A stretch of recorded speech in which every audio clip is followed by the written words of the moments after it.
La finale de la Star Academy approche à grands pas. Ce samedi 7 février, nous connaîtrons enfin la gagnante de l'édition 2025 du programme. Face à l'enjeu, des cagnottes ont été ouvertes en Suisse pour soutenir Léa. Cette mobilisation pourrait-elle désavantager Ambre, s'interrogent certains fans. Attention monte à l'approche de la grande finale de la Star Academy. Ce samedi 7 février, le dernier prime de la saison 13 verra couronner la gagnante de l'émission. Entre Ambre et Léa, la compétition bat son plein, et au château de Damary-Lélis, les deux candidates se préparent pour cet ultime face-à-face. En Suisse, les fans de Léa ont voulu mettre toutes les chances de leur côté, si officiellement ce sont les prestations des académiciennes qui doivent les départager, en pratique, c'est surtout le vote du public qui va trancher. Et depuis quelques jours, l'ouverture d'une cagnotte pour la chanteuse suisse est au centre de l'attention.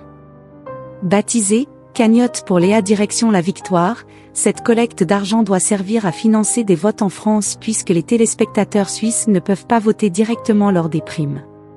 C'est pour contourner cette limite que les soutiens de l'académicienne ont mis en place cette cagnotte qui s'élève maintenant à environ 22 000 €. Ce procédé n'est pas nouveau.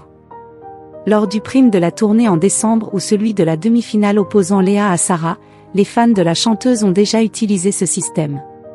De quoi provoquer l'indignation d'une partie du public. Sur les réseaux sociaux, certains dénoncent une victoire achetée, dénonçant une inégalité envers Ambre.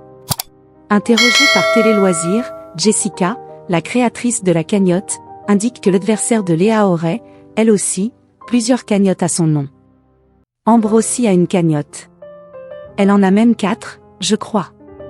Si on parle autant de celle de Léa, c'est parce que nous avons fait le choix de la transparence, se justifie-t-elle. La jeune femme explique d'ailleurs que ces initiatives ne sont pas décisives. Même avec 30 000 €, cela ne suffira pas à faire basculer une finale, assure Jessica, qui rappelle ensuite que lors de précédentes saisons, le nombre de votes se comptait en centaines de milliers. Des chiffres qui n'ont, toutefois, pas été confirmés par TF1. Malgré ça, tous les fans ne sont pas de cet avis. De nombreuses personnes essaient de signaler notre cagnotte et de la faire fermer en se faisant passer pour des membres de la famille de Léa, confie Jessica à nos confrères. Une situation qui aurait contraint les organisateurs à fournir des justificatifs pour éviter la fermeture de la collecte.